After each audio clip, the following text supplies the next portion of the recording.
ગમે ફોટા મોકલો એનો કોઈ મતલબ જ નથી. આપણે તારીખને કંઈ લાગતું વરગતું જ નથી. પહેલાં પહેલી વાત, આપણે અને તારીખને આ બાબતમાં કોઈ લાગતું વરગતું નથી. હિન્દુ શાસ્ત્રના જે આપણા મહિના છે એના આધારિત આપણે હાલીએ છીએ અને એના ઉપર જ છે અંજવાળિયું અને અંધારિયું. જય ગૌ માતા મિત્રો. તો કાલે એટલે કે 2 દિવસ પહેલાં આપણે જગા વિડીયો મૂક્યો કે વાછડી આવે અને ફાઇનલી આવે છે. તો એક કોમેન્ટ એવી હતી કે તમે સમજાવો. એક પહેલાં આપણે વાત કરી દઈએ. જો અત્યારે આપણે ગાયું આપણી તો બધી ગાભણ છે અને અત્યારે ગામમાંથી પણ આવતી પણ નથી, પણ તેમ છતાં નંદી મહારાજને ખોરાકી કરવી પડે એ ફાઇનલ છે. અને હું ખોળ પલાળીને દઉં છું.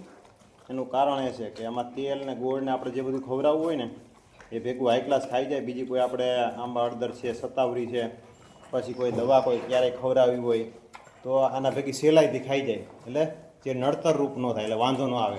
એટલે એના માટે થઈ અને આપણે આ કરીએ છીએ. અને તમે અમારા ભદ્રની હાઈટ છો, મને ડોકીએ પહોંચે બરાબર. અને હોજાની તો વાત જ જવા દો. તો આપણે જે વાત કરવા જઈ રહ્યા છીએ કે વાછડી ફાઇનલી આવે, તો એમાં હું એક મિત્રની એવી કોમેન્ટ હતી કે તમે સમજાવો અમને. હવે મને એમ થાય કે એકને એક વિડીયો આપણે કેટલીક વખત બનાવો, તો ટૂંકમાં આપણે સમજાવવાનો પ્રયત્ન કરીએ, એટલે જેથી કરીને કોઈ પાછા જોવે તોય વાંધો ન આવે અને જેને ન જોયો હોય ને જોવે તોય વાંધો ન આવે. આપણે ઘણા બધા વિડીયો પ્રૂફ સાથેના અસંખ્ય વિડીયો આપણે મૂકેલા છે, જ્યારે ગાય ઈશ્વરે હોય થઈ હોય અને પછી પાછળથી જ્યારે વ્યાય ત્યારે. મને જેટલી ખબર છે ને એટલી જ હું માહિતી આપી. પછી ઘણા લોકો મને વોટ્સઅપમાં મેસેજ કરે, આમાં મેસેજ કરે, એનો કોઈ મિનિંગ જ નથી. કેમ કે મારી પાસે અત્યારે નાના મોટા લગભગ 20 જેટલા હશે અને ગોવાળ હું રાખતો નથી. હું પોતે જ સાચું છું ને બધું કરું, એટલે હું ફ્રી ન હોય એટલે જવાબ દેવા મને બધી કોમેન્ટો બધાની વાંચું છું, બધાની કોમેન્ટો વાંચું છું.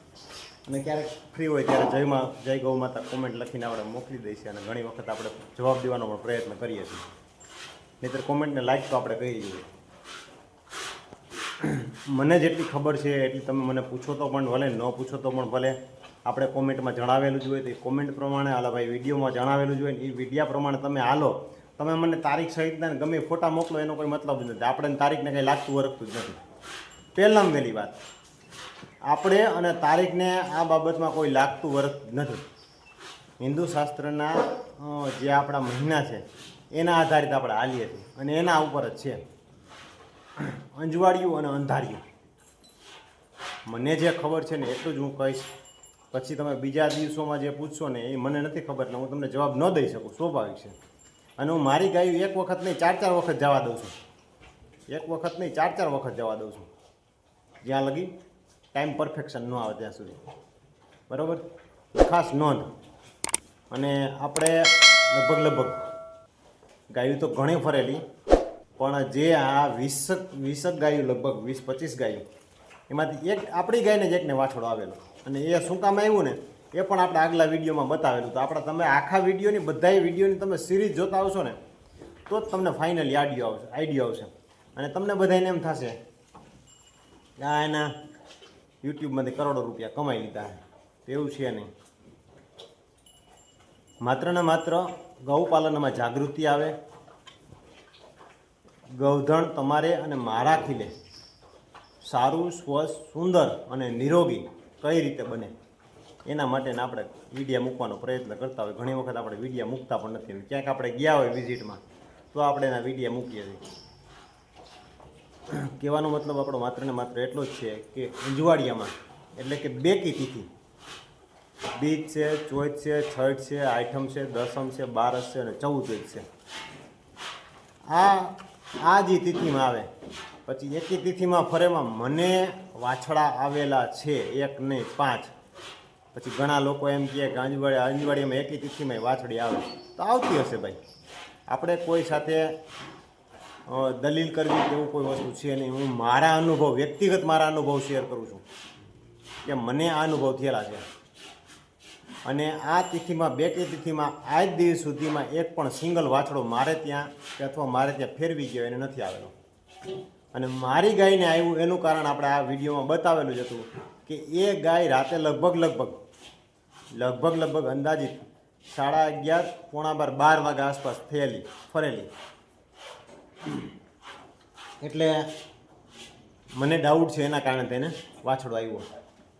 અને સવારે 9-10 વાગ્યાથી લઈ અને રાત્રિના એટલે સાંજના 10 વાગ્યા સુધીમાં આ સમયગાળા દરમિયાન ગા નેચરલી ઈશ્વરે હોય નેચરલી બિદ્દાનથી નહીં નેચરલી ખાલું થાય એટલે વાછડી આવે છે. બીજા નંબરમાં આગળ પાછળ તિથિ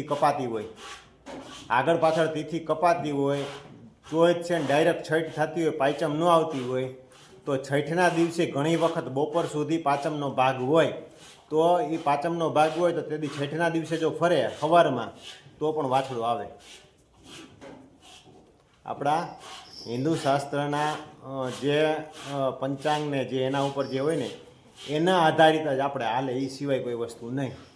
પછી તિથિ કપાતી, પછી 2 એકાદશી આવી, 2 નોમ આવી, તો વહેલી સવારે 4 વાગ્યામાં 5 વાગ્યામાં ફરતી હોય દસમના દિવસે બરાબર, તો પણ વાછડી આવે. એનું કારણ છે રાતે 12 વાગે કે 2 વાગે કે એ રીતે ત્યારે એમાં દસમનો ભાગ બેસી જતો હોય એવું બનતું હોય બરાબર.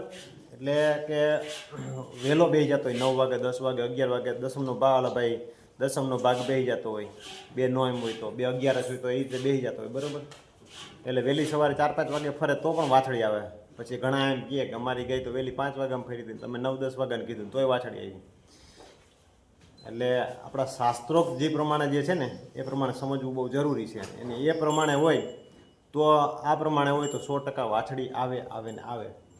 ઘણા બધા આ જ રીતના આગળ આપણે પ્રૂફ સાથેના જે ગા જે થઈ હોય તારીખ સહિતના સ્ક્રીનશોટ પાડી અને મૂકેલો હોય અને આપણે મૂકેલા છે કે જો આ ગા આ સમયે ફરેલી અને આ રીતે.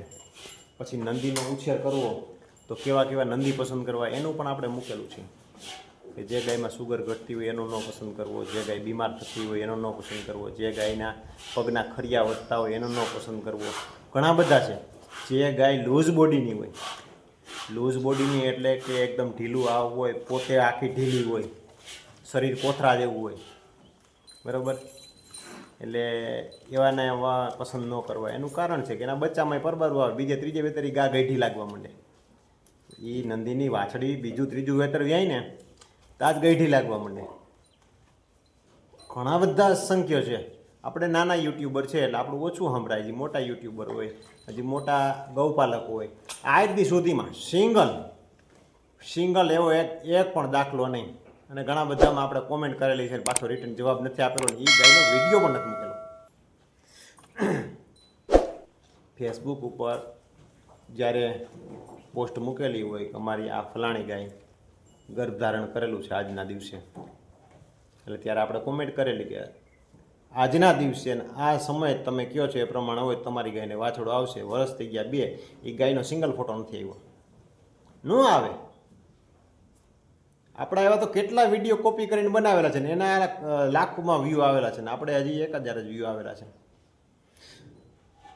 પહેલાં વહેલું એક આની ચર્ચા નીકળી એટલે વાત કરી દો. પહેલાં વહેલું જાયફળનો વિડીયો આપણે બનાવેલો કે જાયફળને દૂધમાં દોઈ અને શેક ઘીમાં પ્રોસેસ થાય ને ત્યાં સુધીનો પહેલાં વહેલો વિડીયો આખા ગુજરાતમાં પહેલાં વહેલો વિડીયો આપણે બનાવેલો. ગુજરાતની બહારે કોઈ નથી બનાવેલો એમ કહું તાલે. પહેલાં વહેલો વિડીયો આપણે બનાવેલો, એ પછી બીજા બધાએ બનાવ્યા, લાખોમાં વ્યૂ આવેલા છે લોકોને. પણ ખાસ કરીને મિત્રો તમારો સાથ અને સપોર્ટ હોય તો ઘણું બધું નોલેજ મને પીરસવાનું મન થશે. આજુબાજુના વિસ્તારમાં શું કેવું અને કેવી રીતનું ગૌપાલન થાય એ પણ બતાવવાનો મને આનંદ થશે. પણ એ ક્યારે થાય? સારા એવા વ્યૂ આવે અને સારા એવા સબસ્ક્રાઈબર થઈ જાય અને આ બધું થાય ત્યારે વસ્તુ શક્ય છે. નહીંતર વ્યૂ ન આવે અને સબસ્ક્રાઈબર વધે નહીં એટલે કોઈ પણ, હું નહીં પણ કોઈ પણ આવા તો સંખ્ય જે યુટ્યુબમાં કામ કરવાવાળા છે એનું મનોબળ નબળું થઈ જાય અને ત્યાંથી રિમૂવ થઈ જાય. જે જ્ઞાનનું નોલેજ આજે શેખ સિમન છે એમાં પણ વાછડા આવે છે, તેમ છતાં અમારા વિડીયામાં ધીમે ધીમે આપણે વર્ષ દોઢ વર્ષથી આપણે જે આ વાછડી આવે રાડું પાડીએ છીએ, બરાબર. હવે ધીમે ધીમે કોમેન્ટ આવવા માંડી કે ભાઈ હા ભાઈ અમારે આ રીતનું આવ્યું છે. એક બે કોમેન્ટ હવે ધીમે ધીમે ચાલુ થઈ છે. સારું કરે ભગવાન બધા ત્યાં આપે. અને જે નંદી હોય નેચરલ નંદી આજુબાજુમાં બધાને ફેરવવા, ટૂંકમાં ગાય લઈને આવે તો ફેરવવા દેવું. તમારી જે કન્ડિશન હોય એ કન્ડિશન કહી દેવી, એને પોસાય તો એગ્રી થશે. આપણી જે રીતની કન્ડિશન છે કે ભાઈ તમારે બ્રુસેલાનો રિપોર્ટ કરાવી લેવાનો. સ્વાભાવિક છે કે કોઈનો, આપણે તો સામાન્ય છે, કોઈના 5-10 લાખ રૂપિયાનો નંદી હોય એની કિંમત એ પોતે ગણતા હોય અને ગાને કારણે થઈને પોતાનો ઘેરો બગડે, નંદી બગડે, આવું બધું બનતું હોય. એટલે બ્રુસેલાનો રિપોર્ટ કરાવી લેવો. પછી તમે તમારી રીતે ફી ભલે લેતા હોય 2,000, 5,000, 10,000, 25,000 આપણે સાંભળેલું છે. એટલે એ બધી વાત જવા દો. અને મિલ્ક રેકોર્ડની એની બધી આપણે ખબર જ છે, બરાબર. એટલે ખરેખર જો આપણે આ બધા જે યુટ્યુબરો છે ને, જે મોટા મોટા ગૌશાળાના જે બધા વિડીયો બતાવે છે ને, આપણે આવડા યુટ્યુબર જો હોત ને ભવિષ્યમાં થાશું નહીં થાશું, પણ અત્યારે જ્યારે આપણો ફાઈટો ને એ બધાને મોઢે શીકલા ચડાવી દેતા. આપણે મારી ગાયમાં એટલા લીટર દૂધ છે ને મારી ગાયમાં એટલા લીટર દૂધ, બધાની મોઢે શીકલા ચડાવી દે. આજે પંજાબમાં ને જે ઘણી જગ્યાએ છે અને જે રેકોર્ડને બતાવે છે ને આપણે કાન પકડવા પડે છે. એનું કારણ શું છે? લાઈવ મિલ્કિંગ થાય છે ત્યાં એનો આખો શો ગોઠવાય છે અને એ પછી થાય છે બધું, બરાબર. એટલે ખાસ કરીને સપોર્ટ કરજો. તમારા સપોર્ટની ખાસ જરૂર છે, જેથી કરીને હું કંઈક આગળ વધી શકું અને હું કંઈક કરી શકું જે ગૌ સંવર્ધનમાં. નંદી રાખવા તો કેવા નંદી રાખવાની એ વસ્તુ મહત્ત્વનું છે. અત્યારે આંધળી દોડ આપણે જે દોડીએ છીએ ને, ખાલી રૂપારો હોવો જોઈએ, એનામાં મિલ્ક કેપેસિટી પણ હોવી જોઈએ, રૂપ પણ હોવું જોઈએ અને પગે પણ સારો હોવો જોઈએ. મોહનના ડોઝ આજે હવે જ્યારે માણસોને ખબર પડી ને ત્યારે હવે તો મર્યાદિત થઈ ગયા. મોહનના ડોઝ આજે 25,000 રૂપિયાના વેચે છે. મોહન આજે 15-16 વર્ષનો થયો પણ એની પગની ખરી નથી વધી અને પગનો શેપ નથી બગડ્યો અને પગના એના જે ખરી છે ને એનો શેપ નથી બગડ્યો. આટલા ટાઈમથી એ ડોઝ આપે છે, તેમ છતાં એના મૂત્રાનો શેપ નથી બગડ્યો, એનો બોડી ફિટનેસનો શેપ નથી બગડ્યો અને આખું કટ કન્ડિશનવાળો છે. એનું કારણ શું છે? ચોક્કસ પ્રમાણનું બ્રીડિંગ ઉપર ધ્યાન અપાયેલું હોય એના કારણે થઈને. એટલે ખાસ કરીને આપણા વિડીયોને શેર કરજો, સપોર્ટ કરજો. તમારા સપોર્ટથી આપણે આગળ વધીએ અને તો આપણા ગીર ગાયના ગૌધનને સુધારવા માટે કંઈક ને કંઈક સારા પ્રયત્નો કરી શકશું. અને જે નામ પૈસાના જોરે જે નામ કરીને બેઠા છે ને એને પણ આપણે ચેલેન્જ આપી શકશું. તો ચાલો નવા વિડીયો સાથે મળશું. જય ગૌ માતા. આપણે કોઈનાથી તકલીફ છે નહીં, આપણે માત્ર ખોટાથી તકલીફ છે, એ પણ નોંધ લેવી.